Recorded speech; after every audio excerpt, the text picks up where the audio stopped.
So here's the deal, I'm taking over your inheritance. If you've got a problem with that, we can just get divorced and you can disappear. Your father always said it right, you can't do anything, that's why he's got you doing odd jobs at the subsidiary. Tough luck for you. Steve said this and mentioned about divorce. All right. Thinking I would be against the divorce, Steve looked somewhat taken aback when I agreed readily. No more business dealings.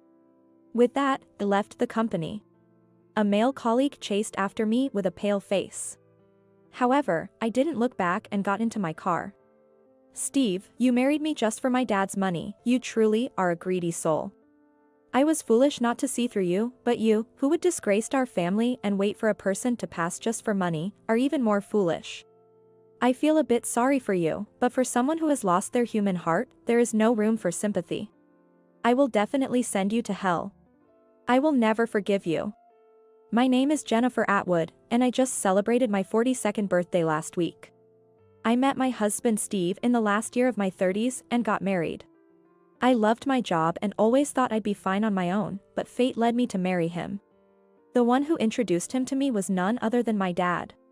My dad loved drinking, and after work, he would go out every night to drink. Drinking stylishly seemed to be his creed, and he would always head out dressed in chic outfits. He was particular about paying in cash rather than using cards. No matter how much he drank, he was never overwhelmed by alcohol, and he could drink until morning without it affecting him. Getting drunk is okay, but then you miss out on the true taste of the liquor. He would say and start talking about what makes alcohol taste good. For me, who can't drink, his stories sound like an alien language. Yet, he would always tell me, you should find yourself a husband who can drink. And the husband he caught for me was Steve. Steve used to come as a customer to the bar where my dad frequently went. He was a corporate employee in his late 30s like me, working in sales. By chance, they sat close to each other and hit it off as they talked. My dad treated Steve to some drinks, and after meeting a few times at the bar, they started talking about me. I once asked Steve what my dad had told him about me. He said he had a daughter who used to model. She even aimed to be an actress, so she missed her chance to marry. But she's good at cooking and sewing. She's charming like him, so he wants me to meet her. I actually thought I got fooled by him. I was told and so embarrassed, could feel my face burning. The modeling he referred to must have been when I modeled for a supermarket flyer as a child. And just because I was in the drama club during my student years, he made it sound like I had been aiming to become an actress. As for cooking and sewing, I'm just average, but being from a single-father home, I had to do it out of necessity. I didn't lie, I just exaggerated a bit. My father would say with a nonchalant expression whenever I complained. That's just how he always is. Easygoing and good-natured. Despite being an older man, he had many friends. Eventually, due to the unusually good relationship between my father and Steve, we ended up getting married. Steve was kind to both my dad and me. He was rich in conversation and knew how to win people over. My dad would say, he's just like I was when I was young, a cliché but true statement. As painful as it is to admit, that may have been why I developed a liking for Steve. Steve seemed happy to have become my dad's son-in-law. The fact that my dad was the president of a company was probably one of the attractions. But more than that, they strangely hit it off. As for me, I was like an extra to my dad. Still, thought marrying Steve, who was kind and inclusive, was the greatest happiness for me. Looking back now, I should have been more cautious about choosing a spouse. Who could have imagined that this marriage, brought about by my dad, would turn into such hellish suffering? I never expected that my dad, who always had a way of stirring things up, would influence my marriage as well. It was about a year after Steve and I got married that my dad fell ill and was hospitalized. He always loved his drink, and it seemed his liver, which he had taxed since his youth, was now screaming for mercy. Dr. Connor, who is my dad's primary care doctor, and I had advised him to stop drinking alcohol. As a result, he was sulking on his hospital bed. Alcohol is the medicine of life. What do I have to live for now? He would complain daily. However, once he was allowed to walk around the hospital, he quickly made many friends there with his usual affability, which was surprising. He seemed to enjoy chatting in the playroom for a few minutes each day. I was relieved to see that my dad had found some joy. How's your father doing? Whenever I returned from visiting my dad, Steve would always ask this. Thinking Steve was also worried about him, I made it a point to describe my dad's condition in detail. When I visited the hospital last week, he was connected to tubes and needed to rest. But this week, since he's been doing better, I told Steve that he could now walk around the hospital. I thought Steve would be relieved, but his reaction was unexpected. Huh, he can walk now? That's too bad. I doubted my ears. What did he mean by that? His comment could be taken as if he wasn't happy about my dad's recovery, so I asked, too bad? Then he said, oh. I meant that I wanted to take care of your dad when he couldn't move. I wanted to be there for him, that's all. It's great that he can walk now, really. Oh, but hey. Steve quickly changed the subject to talk about his work. He seemed a bit flustered but continued. Our company just landed a major contract thanks to my efforts. It was a tough one to secure. Something about the other party having high hopes for my future, so they went ahead with the contract. And it's across multiple lines too. So my performance is really soaring. It was unusual for him to talk about his work with such confidence. He usually seemed more humble about his work. It must have been a contract he really wanted. Well, it's a complicated story for you who doesn't do much important work.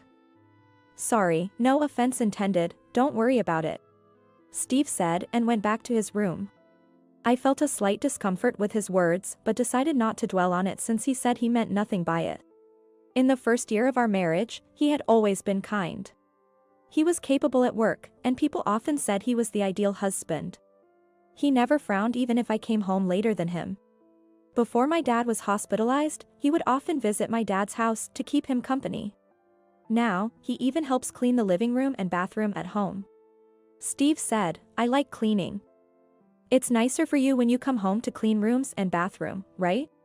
In return, he asked me always to let him know when I would be finishing work. He needed to know so he could start cleaning at the right time. Typical of the conscientious Steve, I had to laugh a little. Such a kind Steve couldn't possibly find my father's recovery unfortunate. It must have been, as Steve said, that he wanted to be supportive. I convinced myself and started preparing for work the next day. A few days later, I received a call from the hospital. My father's condition had worsened. I left work and headed to the hospital where he was staying. In the hospital room, he was connected to several tubes, his eyes closed. I tried to take the fact that he was connected to tubes as a good sign and composed myself. Dr. Connor explained the situation, and I realized that I needed to be prepared for the near future. Should I contact my mother? When I was in high school, my parents got divorced. I heard that the reason for their divorce was that she could no longer keep up with his overly free-spirited nature. However, because he couldn't do anything on his own, I was taken in by him. Already being in high school, I decided on my own to stay with him, and I am grateful to him for funding my college education. That's why I was working hard at my job now, to repay him for his kindness. But he doesn't have much time left. I'm sure that if I were my mother, I would want to be contacted. I decided that I would send a message to her when I got home. First, I returned to the office to finish the work I had left undone, and then I went home. Although I hadn't come to terms with my feelings yet, thought that talking to my mother and Steve might help me settle down. Steve was in the living room. Perhaps because I had told him I would be coming home early, the room hadn't been cleaned. Since he usually does the cleaning, I thought I would do it today, but as I was thinking this, spoke to Steve who was using his phone on the sofa. Today, I was called out from work by the hospital. It's about Dad. Before I could finish, he threw his phone on the sofa, turned to me with energy, and said with a smile, "Did your father finally pass away?" I was so overwhelmed by his forcefulness that I couldn't reply immediately. Then, for some reason, he continued talking on his own. Right. He wasn't well before he was hospitalized. It must be tough for you, Jennifer, but don't worry, I'm here. Things like managing the company and finances are too difficult for you who lacks education and culture, right? So, although his speech was still midway, I interrupted him realizing the huge misunderstanding. Steve. It's okay, everything's okay. Dad's still alive. Thank you for all your concern, I said. Upon hearing this, he stopped moving and displayed a noticeably disappointed expression. I couldn't understand why he would make such a face. He seemed to care about my dad's company and finances, but in the event of an emergency, I planned to consult the appropriate professionals. My dad has always strongly advised me not to discuss the management details with anyone close, even if they are family. Since Steve is just a salesperson at a company, my dad and I have not shared the specifics of our company with him. Perhaps sensing the situation, Steve had never asked us about it. Seeing Steve still looking disappointed, informed him about my dad's condition. So, it's a situation where we need to be prepared. Could you visit Dad soon, Steve? Then he looked up slightly, smiled gently at me, and stood up from the sofa. Understood. I'll go if I can, he said and went back to his room. His words echoed in my mind. In the adult world, I'll go if I can often equals I won't go. I silently watched as Steve walked away. My dad passed away 2 weeks later. The decline from his illness to his death felt incredibly fast. By the time his liver started screaming, it was already too late. During those 2 weeks, I stayed at the hospital overnight to keep an eye on his condition. Although he was connected to tubes until the end, it seemed he passed away without much suffering. During the last 2 weeks, many people who had been close to him came to visit his hospital room. Drinking buddies, old friends, and daily visits from people from my dad's and my company's. Even patients who had become his friends in the hospital came to his room to talk to my dad, who remained asleep. It was a 2-week period during which I truly felt that my dad was loved by many. However, despite the many visitors, Steve never once came to visit my dad. Though I had some expectation from his tone, I was utterly dismayed that he, having been so cherished by my dad, showed such callous disregard. I thought of asking Steve to help with the funeral arrangements, but I couldn't get in touch with him. When I contacted his company, they said he had taken bereavement leave. Yet he did not return home, and, ultimately, he did not show up at the funeral either. Although people from Steve's company came to offer their condolences, they were understandably puzzled by his absence. I was so busy after my dad passed away that I didn't even have time to cry. I felt guilty but had to ask my mom to help sort through the tedious paperwork. It was 10 days after my dad's death before I could finally settle down at home. During that time, couldn't get in touch with Steve at all. I was so worried he might have been in an accident. However, when I got home and saw him in the living room, I felt a bit relieved. Steve, what happened? You didn't come to the hospital, you weren't at home, and I couldn't reach you. Dad passed away, you know. Steve, who was still fiddling with his phone on the sofa, said without looking at me. Yeah, I know. It took longer than I thought since he collapsed. I was getting irritated, wondering how long he would make me wait. I couldn't understand his words.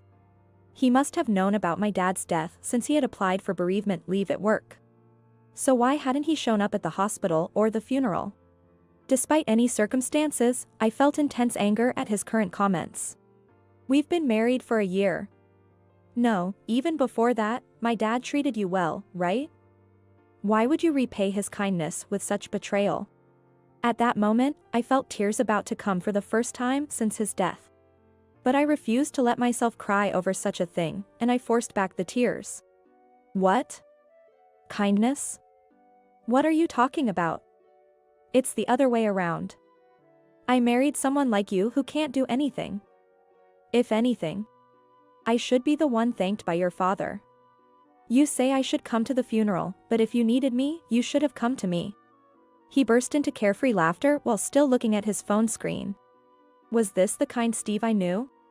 Was my belief that he adored my dad just an illusion? When I met him at the bar, another customer said, "That man is the president," so I approached him and buttered him up a bit. Then he started treating me nicely, and I thought, this guy is useful. My dad was pleased to have found Steve. He was genuinely happy, as if he had gained a son. Man, this past year has been torture. I had to be nice to you and suck up to your father, right? I couldn't have kept my motivation if I wasn't expecting some inheritance to come my way eventually. But I didn't expect him to fall ill so soon, guess that was a stroke of luck.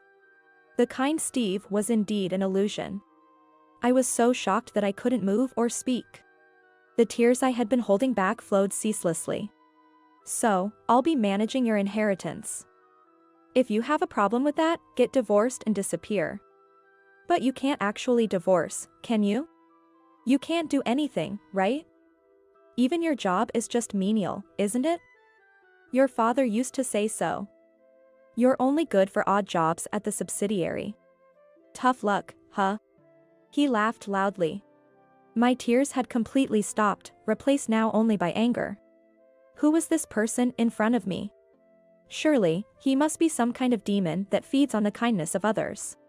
Without saying anything, I went back to my own bedroom. Even after I closed the door, I could still hear his annoying laughter. With my hands pressed against my ears, I firmly resolved in my angered heart. Steve, I will never forgive you. Dad once said Steve was just like my dad when he was young, but Steve is nothing like Dad. Although my dad might have exaggerated at times, he never lied. Steve, you married me solely for my dad's wealth. You really are a money-grubbing fiend. I was foolish not to see through you, but you, who disgraced our family and waited for someone to die for money, are even more foolish. I feel slightly sorry for you, but there is no room for sympathy for someone who has lost their humanity. I will definitely send you in hell. I will never forgive you. After that, I moved in with my mom because I couldn't stand to face Steve. Today is my day off, so my mom and I ordered lunch and ate together. We're having coffee after the meal. Even though I worry about troubling her, I'm telling her everything that happened. It's so embarrassing that even after living with him for a year, I didn't realize Steve's true nature, not to mention when we first met. Dad was deceived by him until the very end. It's so sad. Upon hearing my words, she sipped her coffee and murmured thoughtfully. I don't think he would pass away without leaving something behind, you know? I didn't fully understand what she was suggesting, but after all, they had been married for nearly 20 years.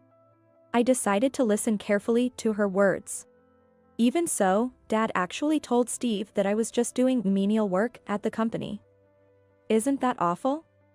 He took it to heart and scorned me for it. Indeed, the work I do might seem menial to some. However, I take pride and dedication in my work. The thought of Steve's contemptuous face flashed through my mind. That was your father's way of protecting you, dear. You know the deal, right? Even among close relations. He promised not to divulge the details of the work. Indeed, as she said, now that seemed oddly convenient. After all, Steve doesn't really know what my actual work entails. And, you know, I might have told you that we divorced because I couldn't keep up with his overly free spirit. But there was actually another reason.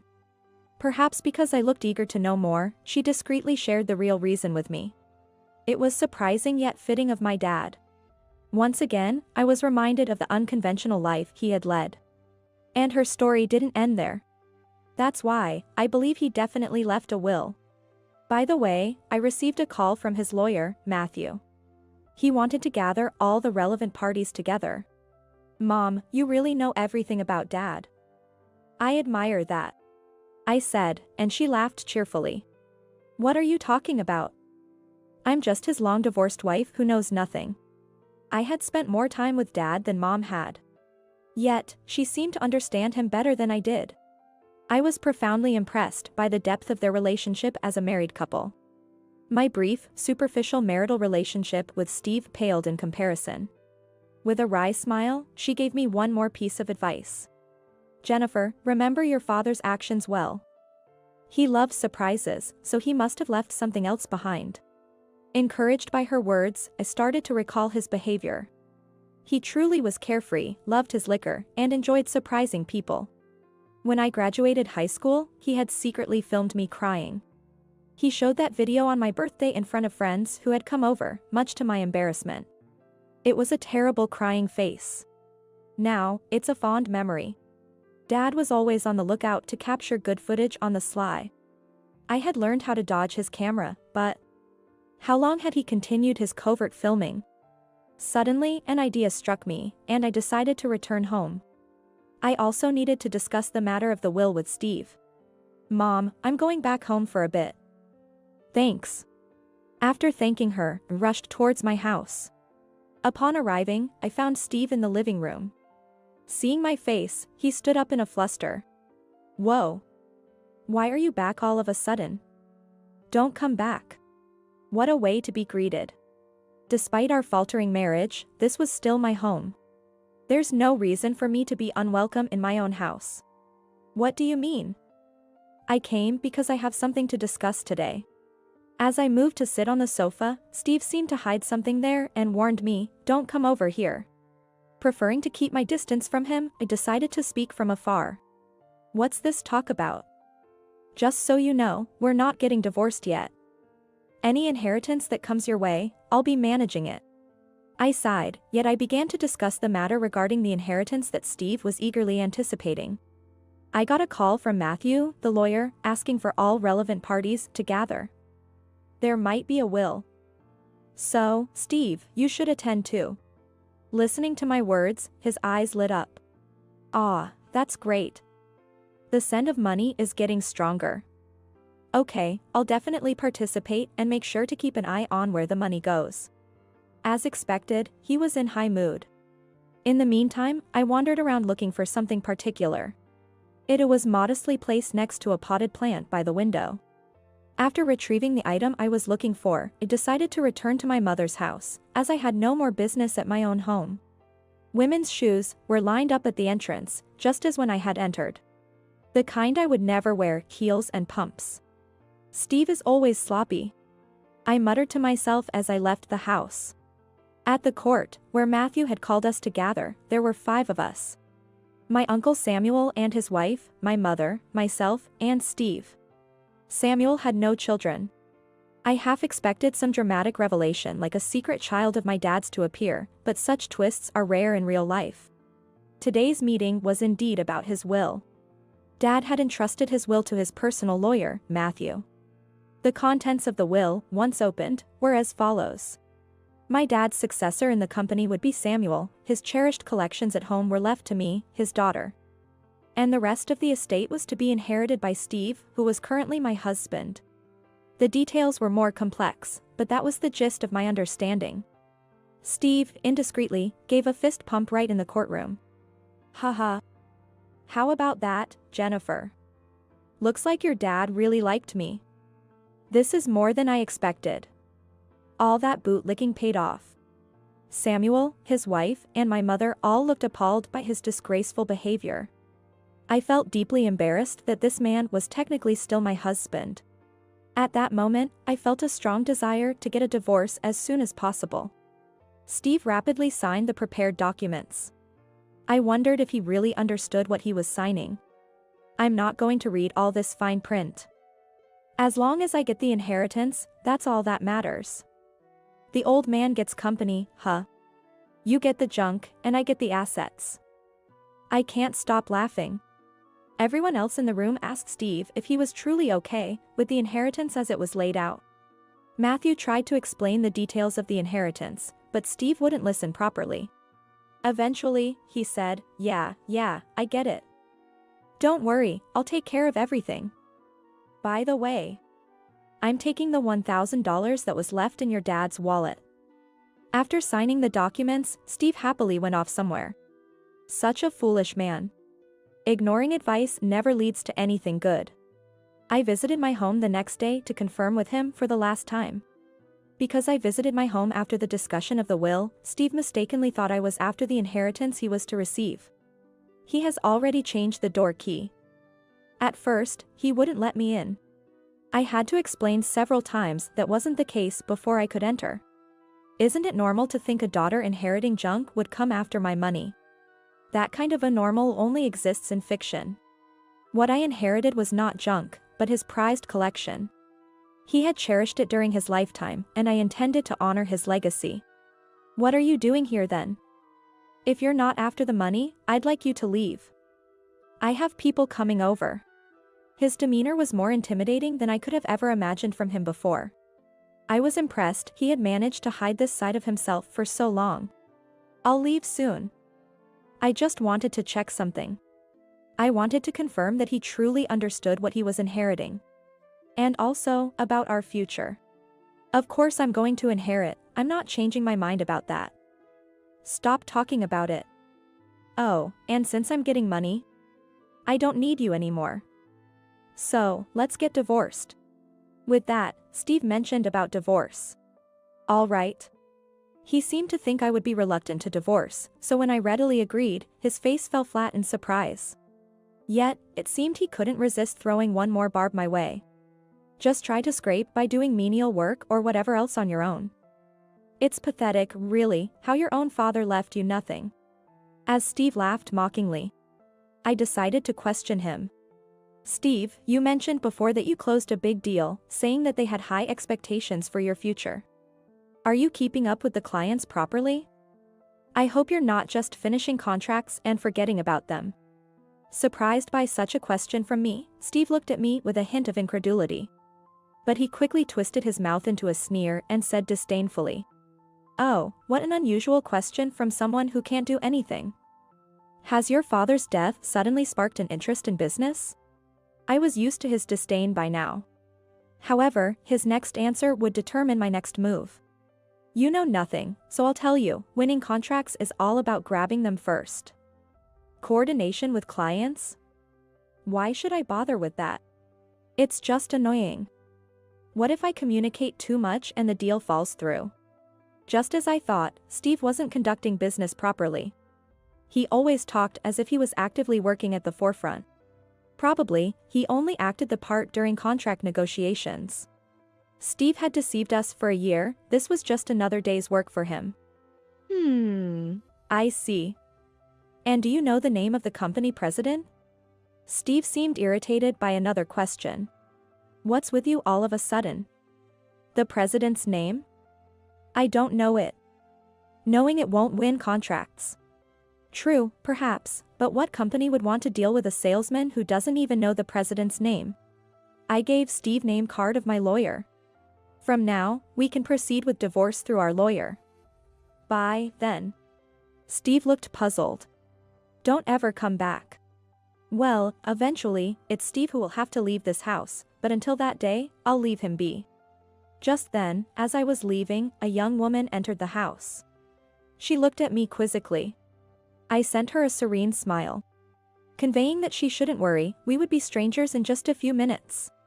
I got into the car waiting on the street. First, to my lawyer please, I said to my driver, signaling there was still work to be done. After witnessing his behavior earlier, I had made up my mind. Steve, if you underestimate the world, or your job, you're going to learn a painful lesson. After I talked to my lawyer, I headed to the business district and had the car stop in front of a building. This was where Steve worked. I had visited several times, always appreciating the modern vibe of the entrance. When a male employee spotted me walking through the entrance, he hurried over, surprised. Ms. Atwood. I was actually planning to visit your company soon. What brings you here today? Are you alone? He was involved in that notable contract. Saving myself the hassle, I simply told him. No more business dealings. With that, I left the company. He followed me out, his face pale with shock. I didn't look back as I got into the car. I would send the details later, but any complaints or grievances should be directed to Steve. I hurried to my mother's house to prepare for the next steps. The barrage of furious calls from Steve started on the Monday after the weekend. Mondays are often filled with meetings, so I couldn't answer the phone. Actually, I have no intention of answering, whether I'm in meetings or not. Come over if you need something, Steve once said, didn't he? I waited for Steve in the president's office for our final confrontation.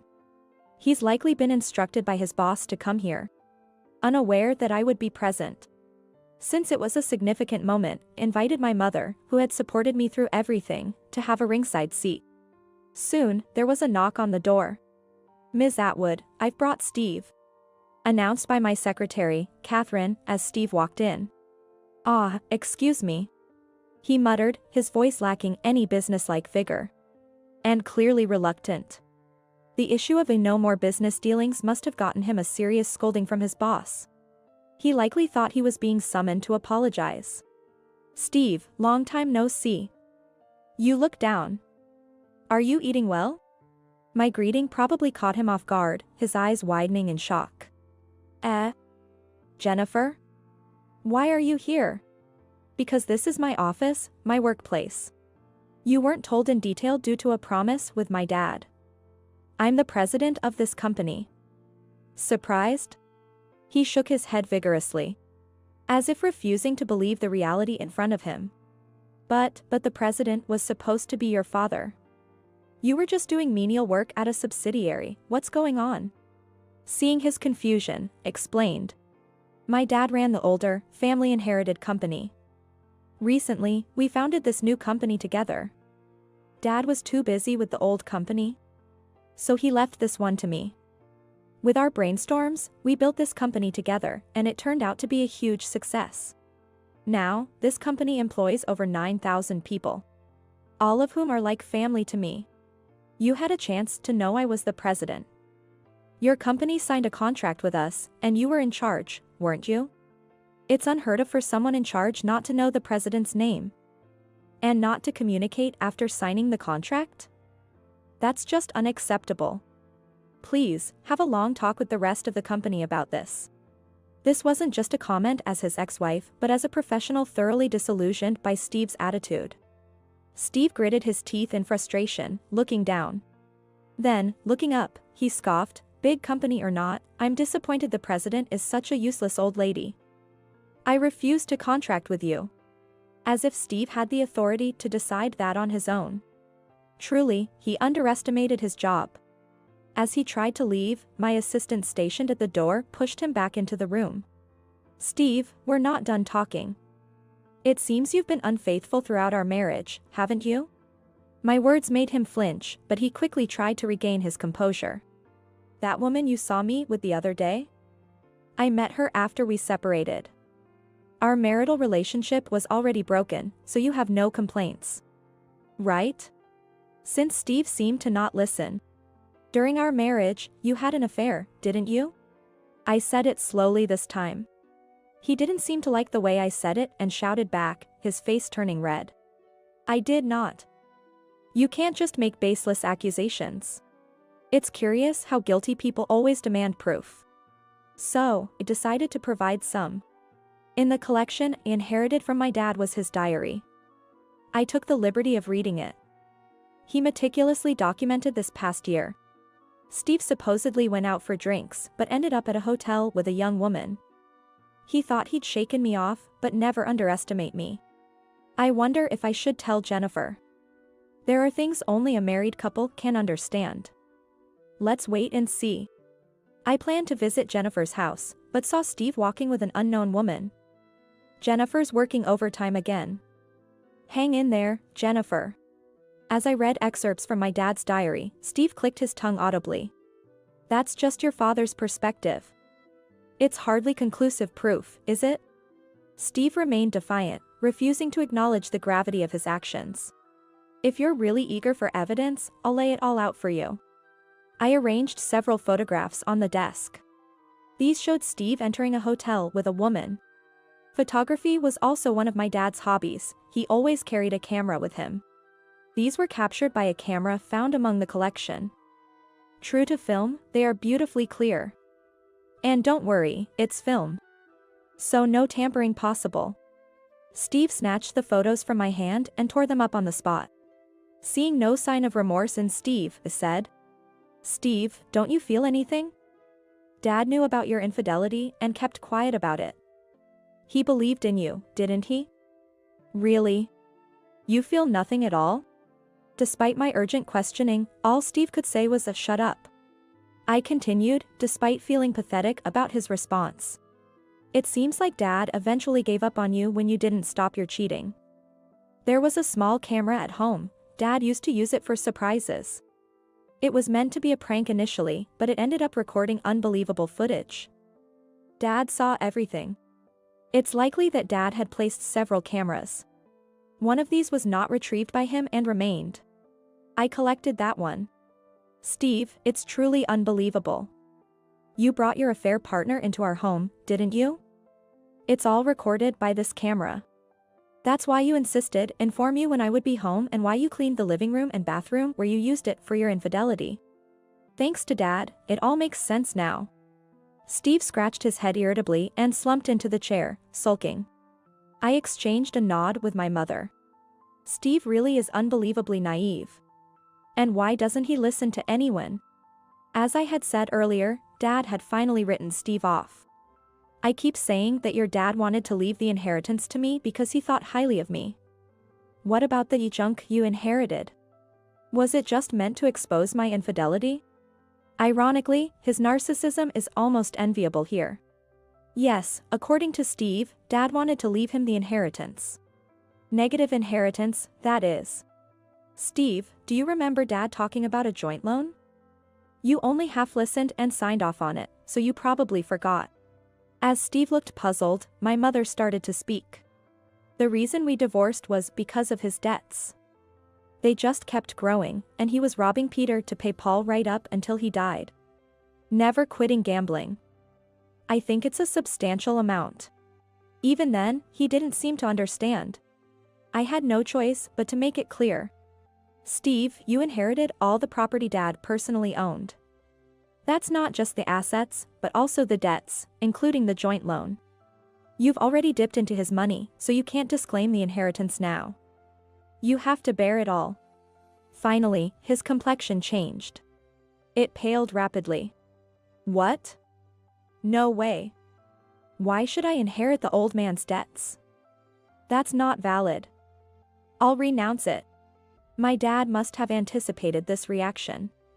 If Steve had really understood and listened to those around him, he would renounce the inheritance immediately. But his greed and failure to verify details led him into this trap.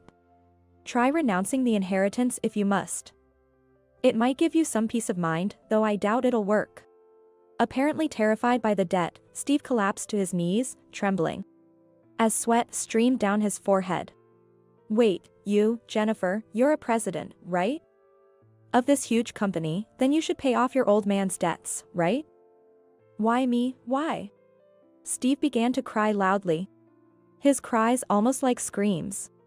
Dad must have regretted introducing such a man to me, knowing his true nature. Steve was the man my dad had introduced to me. Yet, there were times when I thought being married to him was happiness.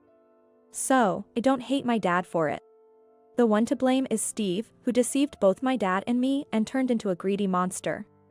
As his health deteriorated, he must have contemplated on his own ways to take revenge on Steve through me. Steve continued to cry. Just then, the phone in the president's office rang. It was connected to reception, and the caller was Steve's boss. I hung up after responding. Steve, you better hurry back to your company. It seems the higher-ups want to talk to you about this issue. Steve, his face paler than ever, seemed to have stopped crying instantly. There you go, I have work to do, so off you go. Goodbye, Steve. I called out to my assistant waiting outside and sent a disoriented Steve back to his office. Hopefully, he makes it back to his company without issue. After the battle, I sat down with my mother in the lounge, soothing myself with some warm coffee. My office is on the 5th floor of a 15-story building. Wanting my employees to enjoy a scenic view while working, the higher floors are dedicated to offices. The top floor has been turned into a cafeteria and break room where employees can relax and enjoy the view, something I take pride in. I enjoy spending time alone in my office, because it allows me to think about the many employees working in this company. Once a week, go through a company newsletter featuring photos of all employees, making an effort to remember each person's face and name. I truly cherish these moments. I received a profound apology from Steve's parents. They were genuinely nice people. It's a pity we couldn't become a real family. The debt Steve was so afraid of turned out not to be as substantial as feared, once offset against the cash Dad had on hand. Dad, who had a preference for paying in cash, apparently kept savings stashed around the house. Steve ended up shouldering a significant debt. Ultimately, the inheritance left to him was negative, but manageable if Steve worked hard enough. As for the complete halt in transactions I ordered with his company, it prompted a thorough investigation. As a result, his negligence was exposed, and he was demoted. Yet, perhaps out of spite, he continues to work at that company. It might also be his way of trying to prove something to me and my dad. Occasionally, I receive messages from Steve. Lengthy texts boasting about how hard he's struggling against adversity. I never reply, of course. As a professional, striving to meet the bare minimum is expected. The house he lives in, still registered in my name, is scheduled for cancellation at the end of the month. He will have to find a new place from scratch. But that's no concern of mine. After all, we are strangers now. I closed the company newsletter and looked out the large window. There's a hint of spring in the air. Seemingly the newsletter will feature new faces. Just the thought is exciting. With that anticipation, continue to dedicate myself to my work today. Today marks exactly 1 year since my dad passed away. Many visitors gathered at the house where my dad lived. His drinking buddies, old friends, and many from my dad's and my company came to visit. Even the friends he made during his hospital stay, who had since been discharged, came to show their healthy and spirited selves. Truly, he was loved by everyone. Somehow, it even seems like the dad in the photos is smiling. Just a little bit, right? I lightly clinked my glass against the one filled with white wine I had placed in front of my dad's photo. The clear, bell-like sound seemed like my dad's laughter.